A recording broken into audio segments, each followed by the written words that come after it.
ఈ హారర్ స్టోరీని మనీ అనే పర్సన్ ఇన్స్టాగ్రామ్ లో నాతో షేర్ చేసుకున్నాడు.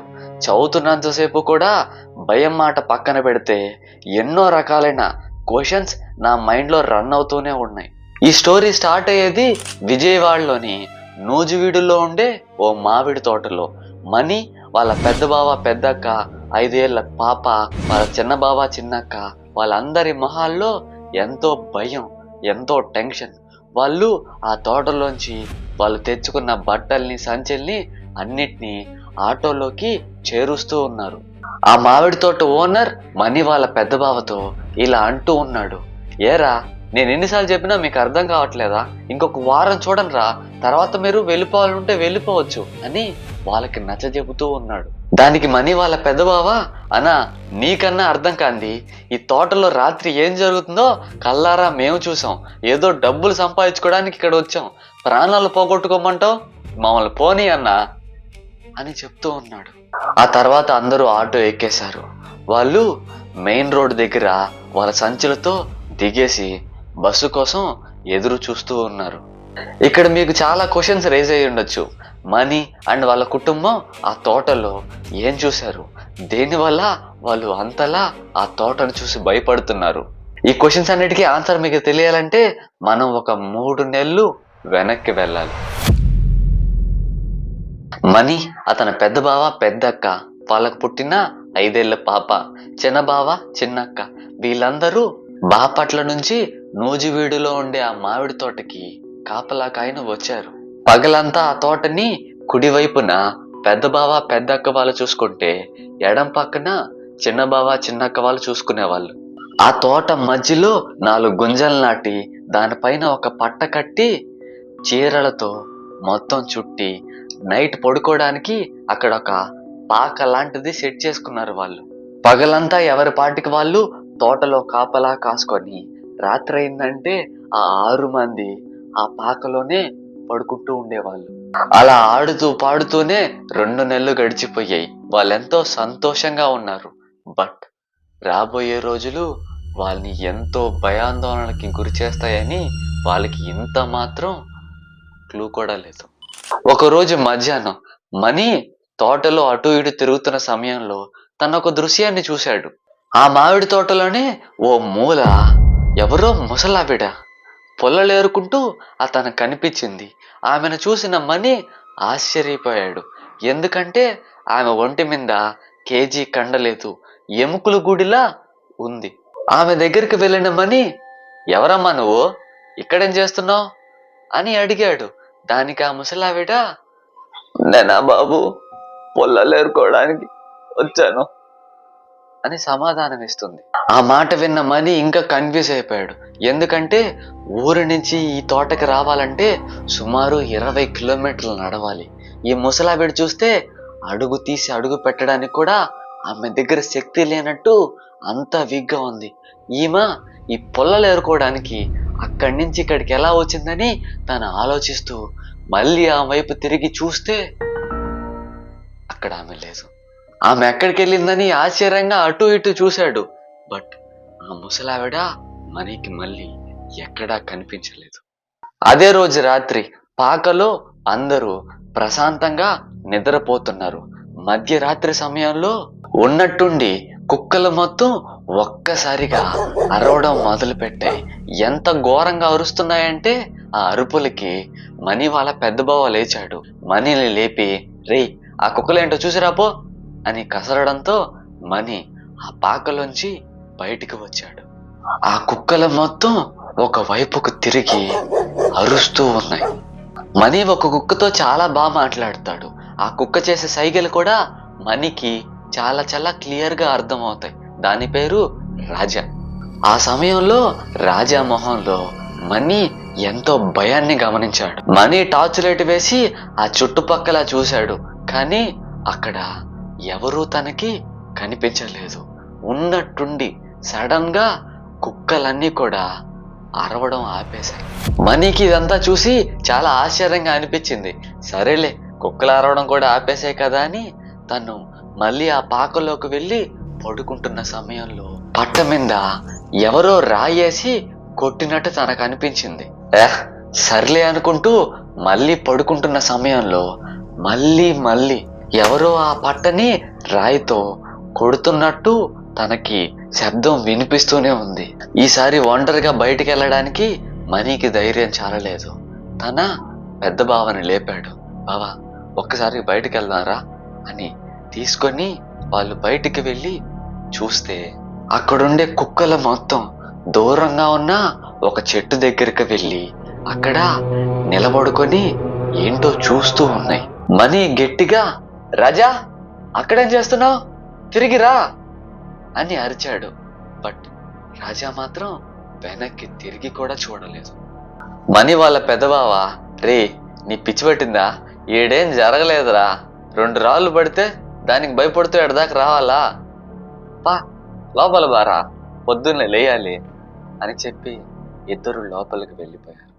తర్వాత రోజు ఉదయం మనీ ఆ ముసలావిడ మళ్ళీ తనకి ఆ తోటలో ఎక్కడైనా పుల్లలేరుకుంటూ కనిపిస్తుందేమో అని ఆ తోట మొత్తం వెతికి చూస్తూ ఉన్నాడు. కానీ ఆ రోజు సాయంత్రం దాకా తను వెతికినా తనకి ఆ ముసలావిడ కనిపించలేదు. అదే రోజు రాత్రి అందరూ పాకలో ప్రశాంతంగా నిద్రపోతూ ఉన్నారు. మధ్యరాత్రి సమయంలో మనీకి ఒక శబ్దం వినిపిస్తుంది. అది ఒక ఆడ మనిషి ఏడుపు శబ్దం. వాళ్ళ పెద్ద బావని పెద్దక్కని ఎవరిని లేపినా, రే నువ్వు రాత్రి అయిందంటే ఈ ఆటలు మొదలు పెడుతున్నావు, నోరు మూసుకొని పడుకో అతన్ని తిడుతున్నారు. మనీకి మాత్రం ఆ ఏడుపు శబ్దం దగ్గరికి వస్తున్నట్టు అనిపిస్తుంది. ఎంతోసేపు అక్కడే పడుకొని తను కంట్రోల్ చేసుకోవడానికి ప్రయత్నించాడు. బట్ ఆ బయట నుంచి వచ్చే ఆ ఏడుపు శబ్దాలు తనని అక్కడ నిలబడనీయలేదు. తను మెల్లగా ఆ పాకలోంచి అడుగులు బయటికి వేశాడు. కుక్కలన్నీ మళ్ళీ అదే చెట్టు దగ్గర నిలబడి ఉన్నాయి. మెల్లగా మనీ అడుగు వేసుకుంటూ ఆ చెట్టు దగ్గరకు వెళ్ళాడు. ఆ చెట్టు వెనక ఏదో ఒక నల్లటి ఆకారం నిలబడుకొని ఉంది. దాని వైపే కుక్కలన్నీ కూడా చూస్తూ ఉన్నాయి. ఆ దృశ్యాన్ని చూసిన మనీ ఒక్క అడుగు కూడా అటు కానీ ఇటు కానీ వేయలేకపోయాడు. అదే సమయంలో ఆ నల్లటి ఆకారం మెల్లగా ఒక్కొక్క అడుగు ముందుకు వేయడం మొదలుపెట్టింది. ఆ అడుగుల శబ్దాలు తనకి క్లియర్గా వినిపిస్తున్నాయి. అంతే, మనీ ఒక్కసారిగా స్పృహలోకి వచ్చి అక్కడి నుంచి అరుపులు కేకలతో పాక వైపుకు పరుగులు తీశాడు. మనీ ఆ పాక దగ్గరికి వచ్చేసరికి తన కుటుంబం మొత్తం బయట నిలబడుకొని ఉంది. తన వైపు ఆశ్చర్యంగా చూస్తూ, ఏంట్రా మనీ, ఏం జరిగింది, ఎందుకు అలా అరుస్తున్నావు అని అడిగారు. మనీ వాళ్ళతో, బావా అక్కడేదో నల్లగా ఉంది బావా, నాకెంతో భయంగా ఉంది, రా చూద్దాం రా అని చెప్తూ ఉన్నాడు. మనీ వాళ్ళ పెద్ద బావ చిన్న బావ ముగ్గురు మళ్ళీ అదే చెట్టు దగ్గరికి వెళ్ళారు. కానీ ఈసారి వాళ్ళకేమీ కనిపించలేదు. రే నువ్వు ఎందుకు ఊరుకూరునే భయపడుతున్నావు, ఇక్కడ ఏమీ లేదని నిన్న రాత్రి నీకు చెప్పాను కదా అని వాళ్ళ పెద్ద బావ అంటూ ఉన్నాడు. మనీ మాత్రం, లేదు బావా, నేను ఇక్కడ చూశాను, నల్లటి ఆకారం చెట్టు వెనక నిలబడుకొని ఉంది, అది ఒక్కొక్క అడుగు ముందుకు వేసుకుంటూ వస్తూ ఉండడం కూడా నేను చూశాను అని చెప్తూ ఉన్నాడు. వాళ్ళు ఇలా మాట్లాడుకుంటున్న సమయంలోనే ఆ పాక దగ్గర నిలబడుకొని ఉన్న మనీ వాళ్ళ చిన్నక్క గట్టిగా ఒక అరుపరిచి స్పృహ తప్పి కింద పడిపోతుంది. అక్కడికి వాళ్ళు పరిగెత్తుకుంటూ వెళ్ళారు. తన మొహం మీద నీళ్లు చల్లి ఏం జరిగింది అని అడిగితే ఆమె కూడా ఒక నల్లటి ఆకారాన్ని చూశాను అని చెప్పింది. ఆ నల్లటి ఆకారం వాళ్ళ పక్కనే నిలబడుకొని ఆ 5 ఏళ్ల పాపని వింతగా చూడడం నేను చూశానని, దానివల్ల నాకు ఎంతో భయమేసి స్పృహ తప్పి కింద పడిపోయానని చెప్పిందామె.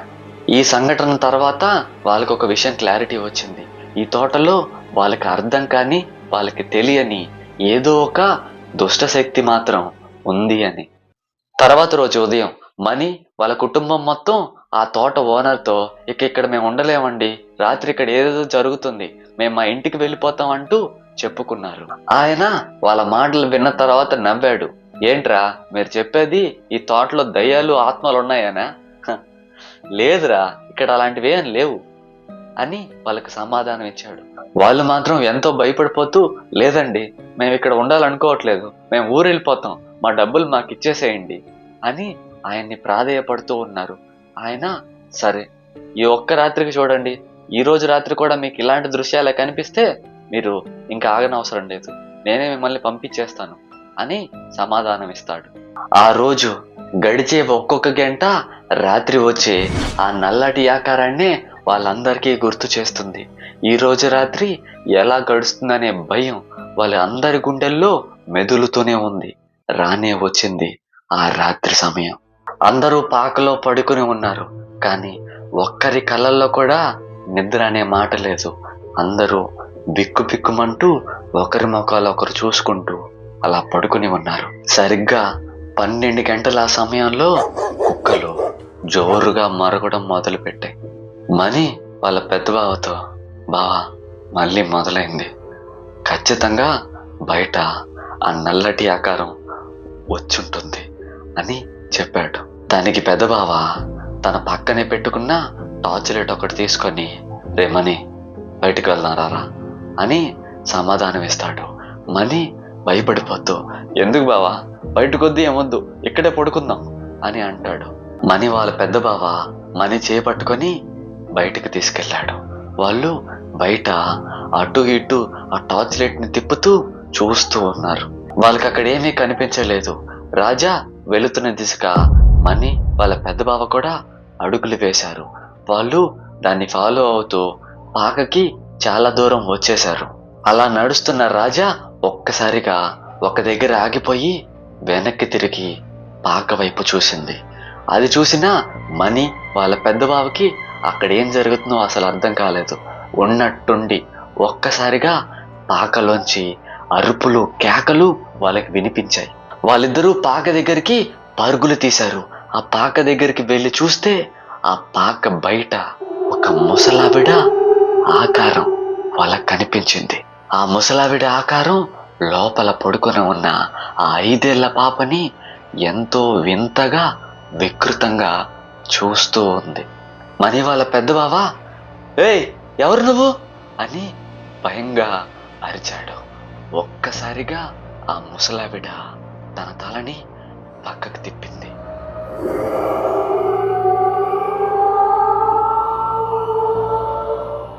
అప్పుడు చూశాడు మణి ఆ నల్లటి ఆకారం యొక్క అసలు ముఖాన్ని. 3 రోజుల క్రితం మిట్ట మధ్యాహ్నం అదే తోటలో పుల్లలేరుకుంటూ కనిపించిన అదే ముసలావిడ, ఆ నల్లటి ఆకారం. ఆ ముసలావిడ ఎంతో వికృతంగా నవ్వుతూ ఒక్కొక్క అడుగు వేస్తూ పాకలోకి వెళ్తూ ఉంది. పాక లోపల పడుకుని ఉన్న ఆ 2 ఆడవాళ్ళు, చిన్నబావ అందరూ భయాందోళన గురయ్యి వణికిపోతూ ఉన్నారు.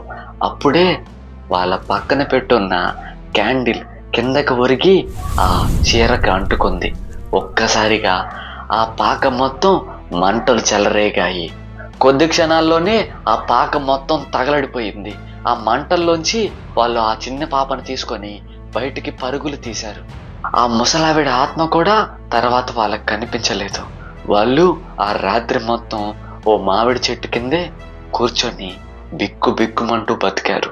తర్వాత రోజు ఉదయం వాళ్ళు ఓనర్కి చెప్పకుండానే ఒక ఆటోని పిలిపించుకొని వాళ్ళ వస్తువులన్నిటినీ ఆటోలోకి ఎక్కిస్తూ ఉన్నారు. ఆ ఓనర్ వాళ్ళని ఆపడానికి ఎంతోసేపు ప్రయత్నించాడు, కానీ వాళ్ళు వినకుండా ఆ ఆటో ఎక్కేసి మెయిన్ రోడ్ దగ్గరికి వచ్చి బస్సు కోసం ఎదురు చూస్తూ ఉన్నారు. కొద్ది క్షణాల్లోనే ఆ ఊరు మొత్తం ఈ విషయం పాకిపోయింది. ఆ తోటలో ఎవరో ముసలావిడ ఆత్మ ఉంది అని, అక్కడ కాపలా ఉంటున్న జనాల్ని భయపెట్టింది అని. మణి వాళ్ళ కుటుంబం మొత్తం ఆ రోడ్డు దగ్గర నిలబడి బస్ కోసం ఎదురు చూస్తూ ఉన్నారు. అప్పుడే మణి దగ్గరికి ఒక 35 సంవత్సరాలున్న ఒక వ్యక్తి వచ్చాడు. అతని వెనకే బస్సు కూడా వస్తూ ఉంది. ఆ వ్యక్తి మణితో, బాబు మీరే కదా తోటలో కాపలా ఉనింది అని అడిగాడు. దానికి మణి, అవునన్నా మేమే అని సమాధానం ఇచ్చాడు. ఆ వ్యక్తి మణితో, నువ్వు ఆత్మని చూసావా అని అడుగుతాడు. దానికి మణి, చీకట్లో పెద్దగా కనపడలేదు కానీ నేను చూశాను అని చెప్తాడు. అప్పుడే బస్సు వచ్చి ఆ ఊరి దగ్గర ఆగింది. అందరూ ఆ బస్ ఎక్కుతూ ఉన్నారు. మణిని కూడా పిలుస్తూ ఉన్నారు. అప్పుడే ఆ బైక్ మీద కూర్చోన్న మనిషి తన జోబిలోంచి ఫోన్ తీసి ఆ ఫోన్లో ఒక ఫోటోని పెట్టి మణి వైపు చూస్తూ, ఈమెనా నన్ను చూసింది అని అడిగాడు. మనీ కళ్ళు భయంతో పెద్దవయ్యాయి. ఎందుకంటే ఆ ఫోటోలో ఉన్న ముసలావిడనే తను తోటలో ఆత్మ రూపంలో చూసింది. అటుపక్క మనీ వాళ్ళ బావ బస్ ఎక్కి, రే మనీ, బస్ ఇంకెంతసేపు ఆపాలరా, తొందరగా రారా అని అరుస్తూ ఉన్నాడు. మనీ ఆ బైక్ మీద ఉన్న వ్యక్తితో, అన్న ఈమెనే అన్న నేను చూసింది, నేను వెళ్ళాలి, నేను వెళ్తున్నా అన్న. అక్కడి నుంచి వెళ్ళిపోయాడు.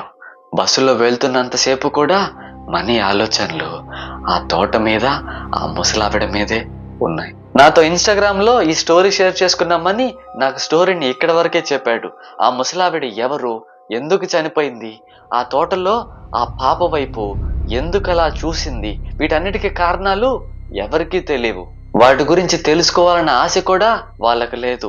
ఎందుకంటే గడిచిన ఆ 3 రోజులు ఆ తోటలో వాళ్ళు ఎంతో భయంకరమైన సంఘటనల్ని ఎదుర్కొన్నారు. మళ్ళీ అదే భయాన్ని వాళ్ళు పొందాలి అనుకోవడం లేదు. ఇక్కడతో ఈ స్టోరీ ఎండుకు వచ్చేసింది. మీకు చెప్పాలనుకున్న విషయం ఇంకోటి ఏంటంటే, ఈ సైడ్ నుంచి రిమ్ లైట్ పడుతుంది ఫేస్ మీద, light red, green, yellow, blue ఇట్లాంటివి. అది రీసెంట్ గానే పోయింది. ఆర్డర్ పెట్టడానికి ఒక 2-3 days లో వస్తుంది. అప్పటి వరకు వీడియో క్వాలిటీని కొంచెం అడ్జస్ట్ చేసుకోండి.